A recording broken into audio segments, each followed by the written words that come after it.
Uma noite maravilhosa, uma noite que nós devemos lembrar, não somente esta, mas todas as noites, da razão das nossas vidas, Jesus Cristo. É tudo isso por causa dele. Somos igreja, é montado um coro de jovens, uma banda. Essa turma estava desacostumada até a mesma ensaiar, não é? Como o pastor Marcos bem falou, nós, durante a pandemia, gravávamos vídeos, e nós tivemos que aprender algo novo, fazer clipes musicais. E a nossa igreja aprendeu. Então, jovens de vários lugares puderam participar, assim como pudemos abençoar tanto os outros lugares com esses vídeos, e a internet não tem limites. Mas voltar e começar a juntar novamente essa turma para ensaiar, para descobrir na agenda novos horários para estar aqui. E eu louvo demais ao nosso Deus por essa turma, né? Nós ainda estamos então aprendendo, reaprendendo, né?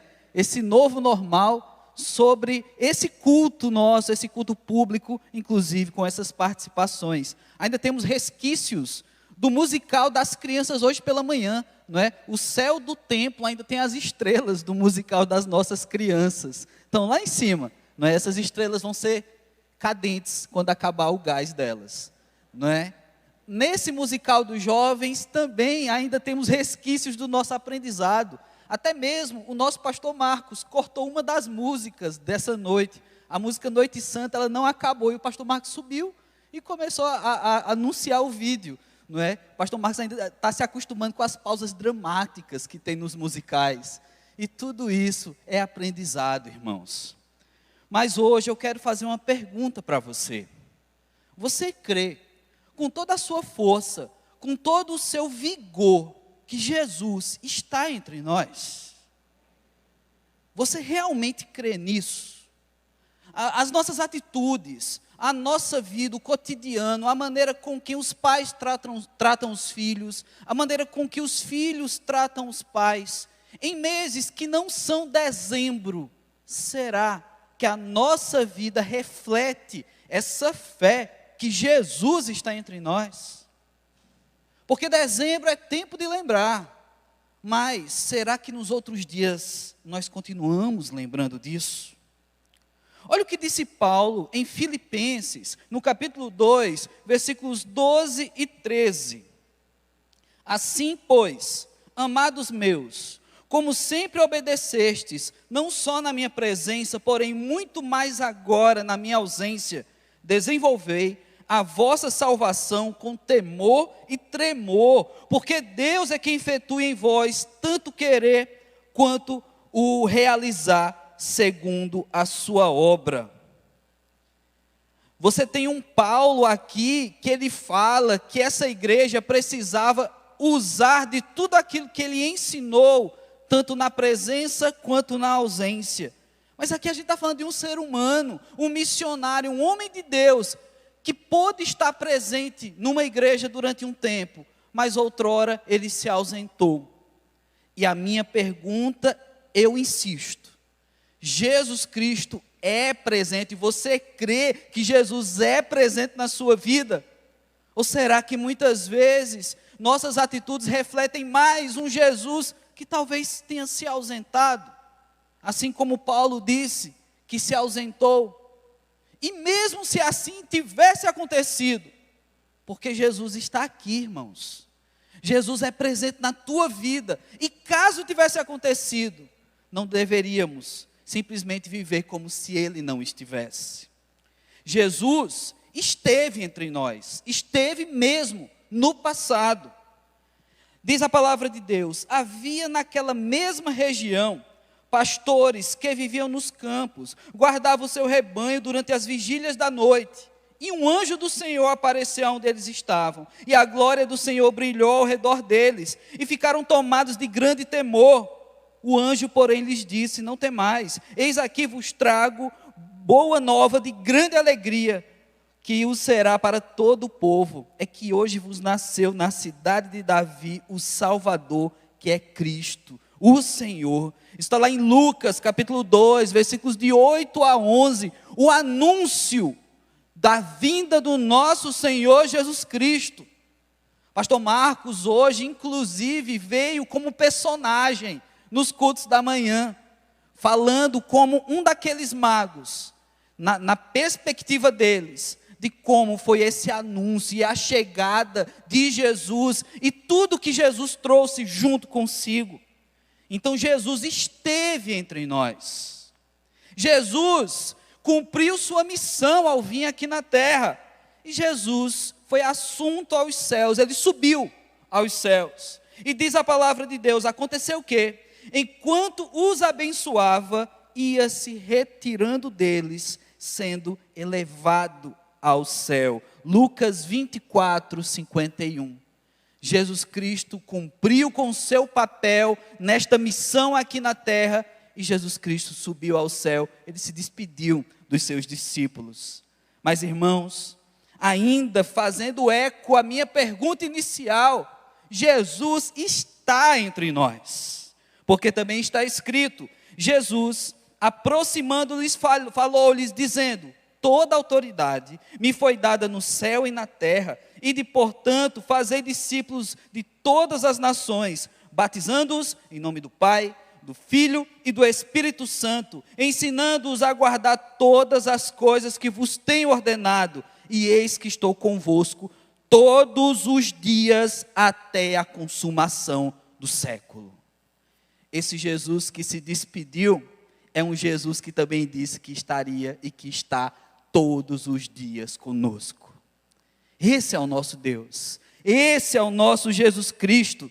Está lá no finalzinho de Mateus, um texto tão conhecido, mas uma promessa de Jesus que ela não deve ser tirada da nossa memória. Estarei todos os dias convosco até a consumação do século. O tempo ainda não acabou. Jesus está se preparando para voltar, mas até a chegada triunfal dele, a permanência da fé nesse Jesus que está conosco hoje, continua.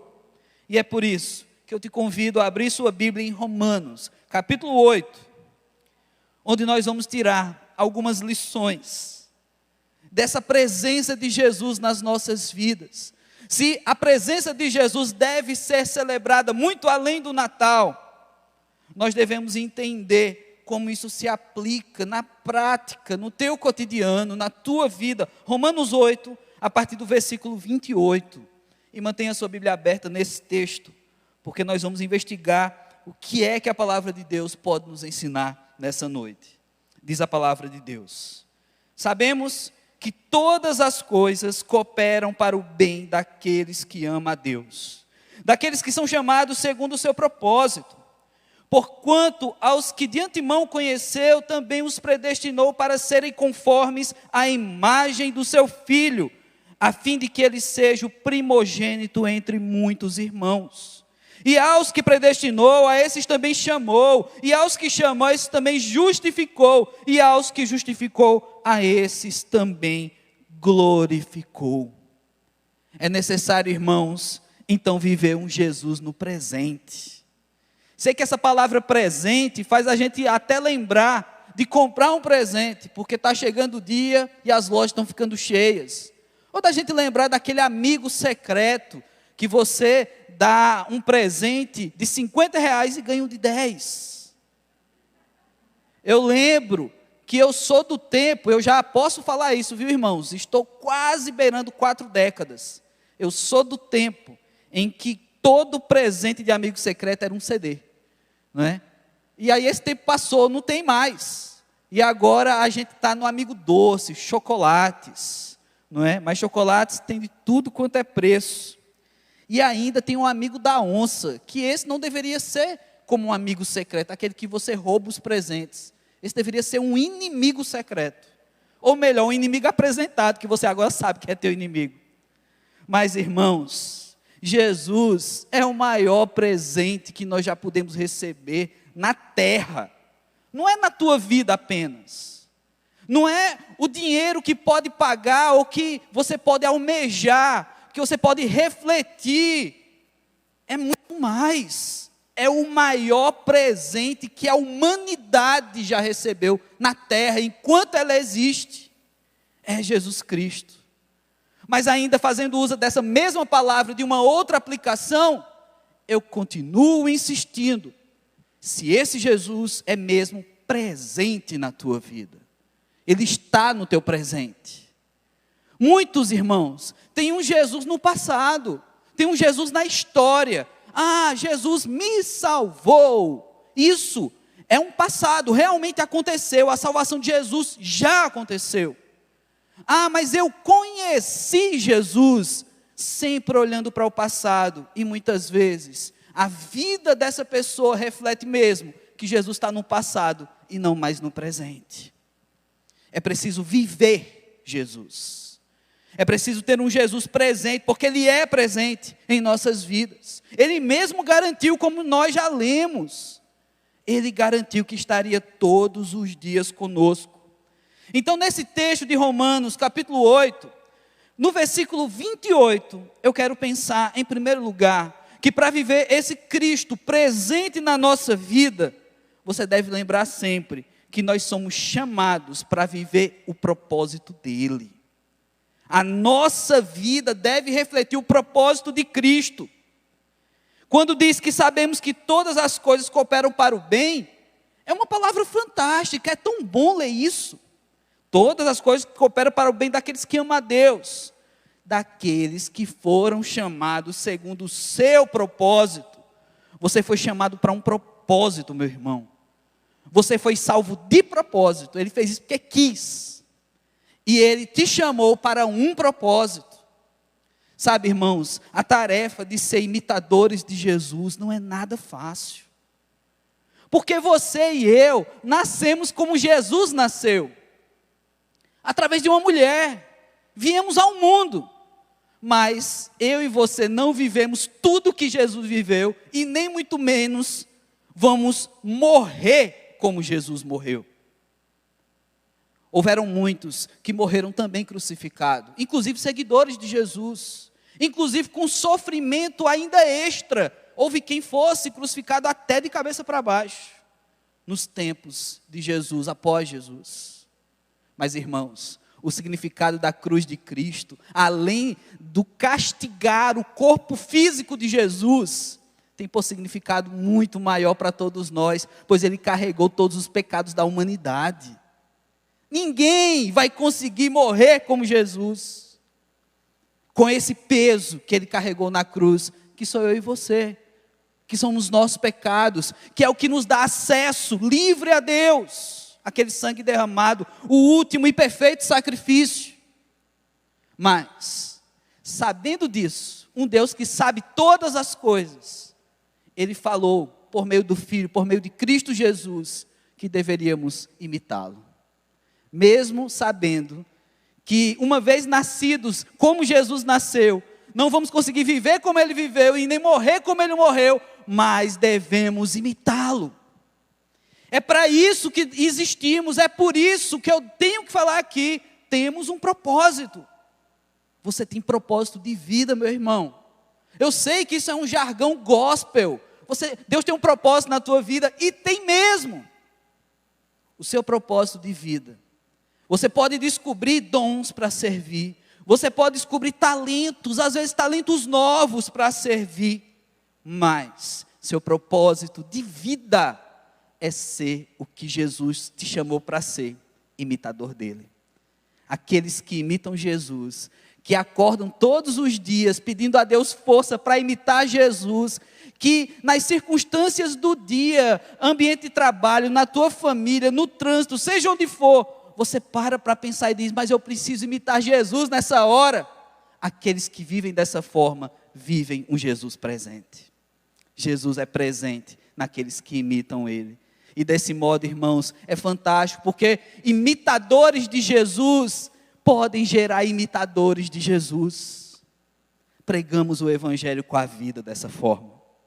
No versículo 29, temos algo a mais para viver esse Jesus presente, pois Ele nos chama para seguir então esse exemplo.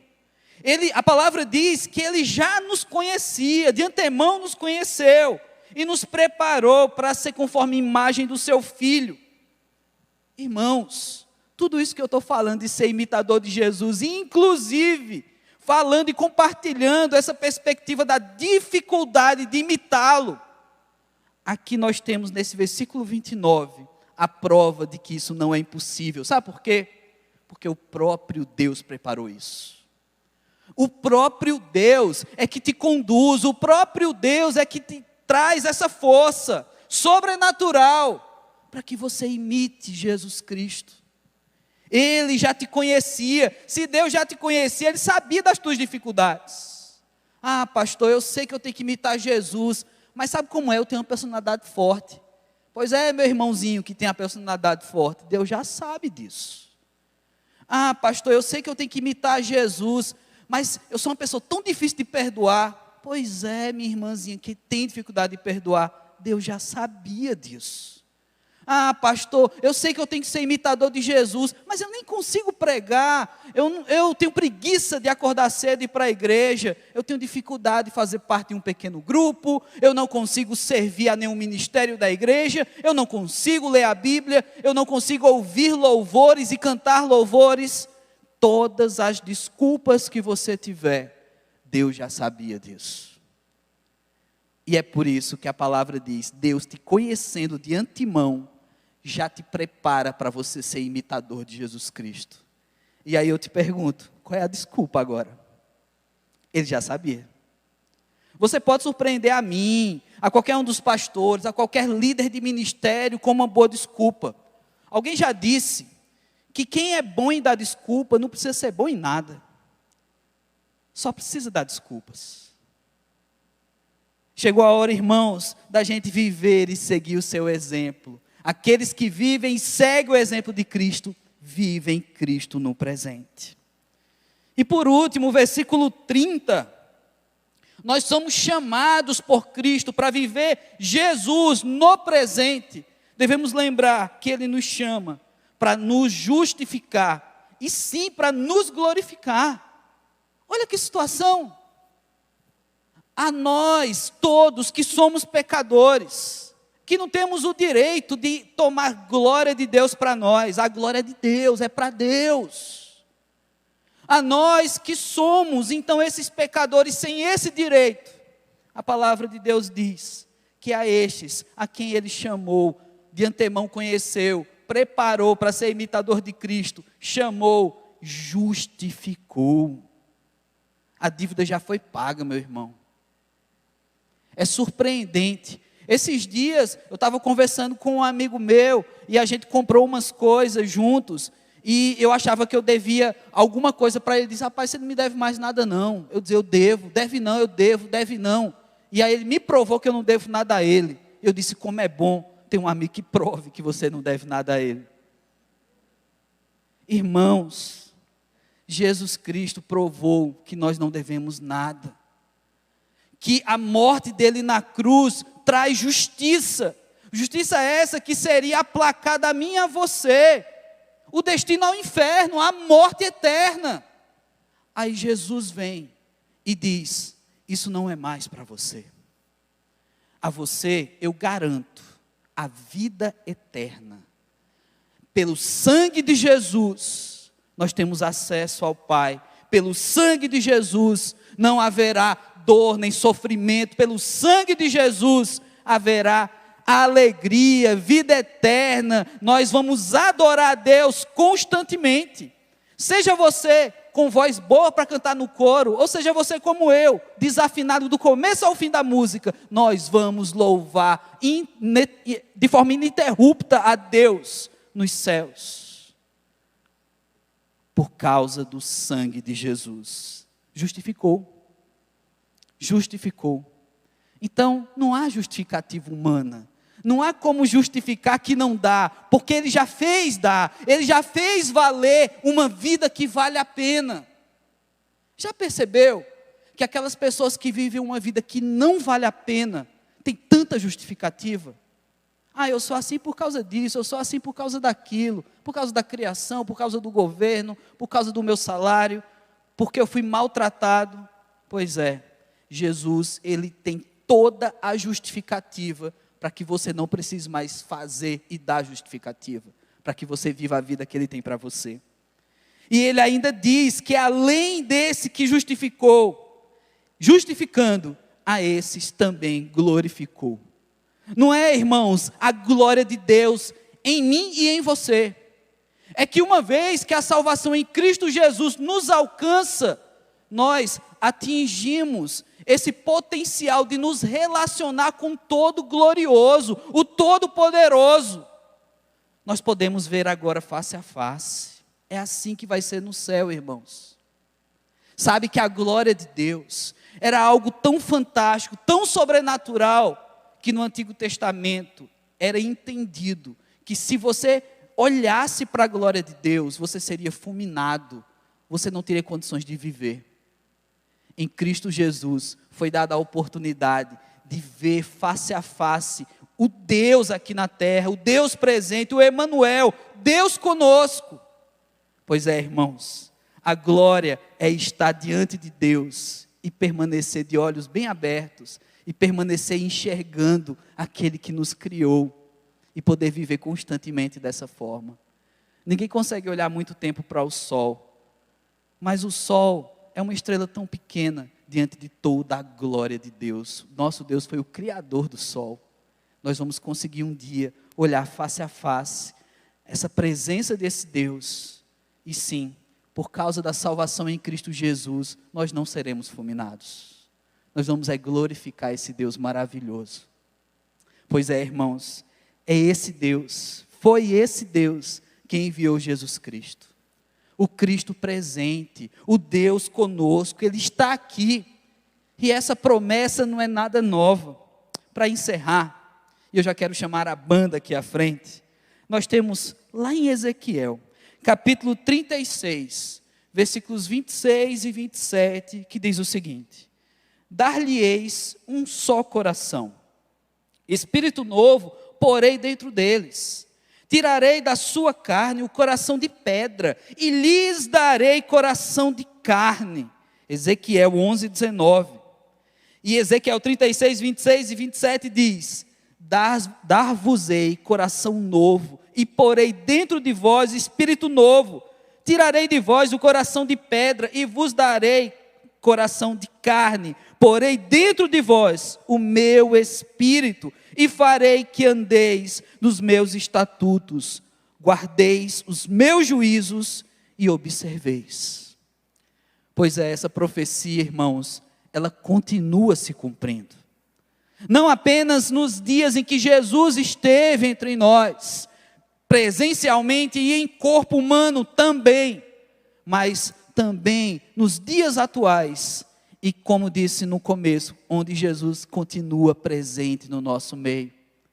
Essa profecia se cumpre cada vez que um coração de pedra se transforma num coração de carne. E é por isso que nessa hora eu quero orar por vocês. Baixe sua cabeça, vamos falar com Deus. Seja uma conversa, um diálogo muito pessoal entre você e Deus agora. Não existem as palavras corretas e as palavras que você não deve mencionar, mas fale com Deus agora, como você entende que deve tratar o nosso Senhor. Fala com Deus. Mas eu quero te convidar a fazer uma pergunta nessa conversa com Deus.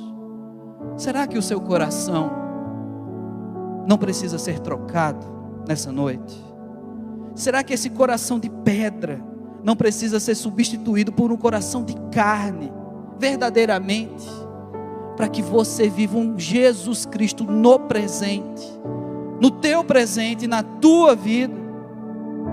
Então ora, fala aí com Deus, pergunta para Deus, se não é você essa pessoa que precisa trocar esse coração.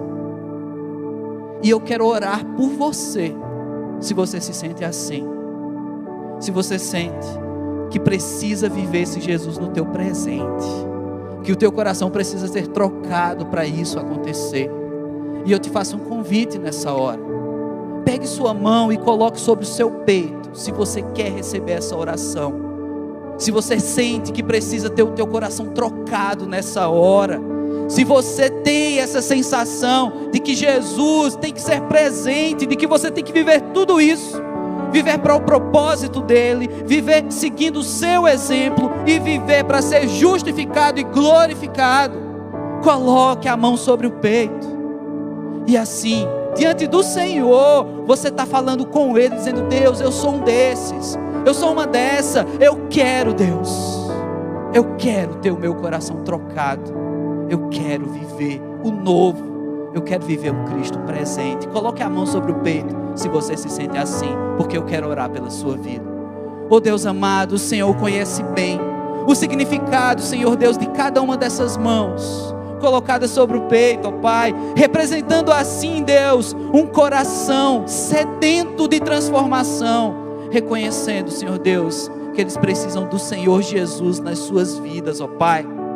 Ó Deus, se há pessoas aqui com essa mão sobre o peito, que já te conhecem, que já confessaram o teu Filho Jesus, mas têm andado distante, Senhor Deus, dos teus caminhos, traz de volta, Pai.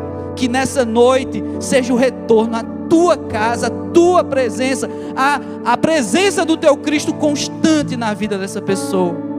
Mas Pai, se cada uma dessas mãos sobre os peitos, Senhor Deus, significam também, ó Pai, vidas que se convertem, vidas que querem confessar Jesus, vidas que descobriram nessa noite que sem Jesus não são ninguém, não são nada, Senhor Deus.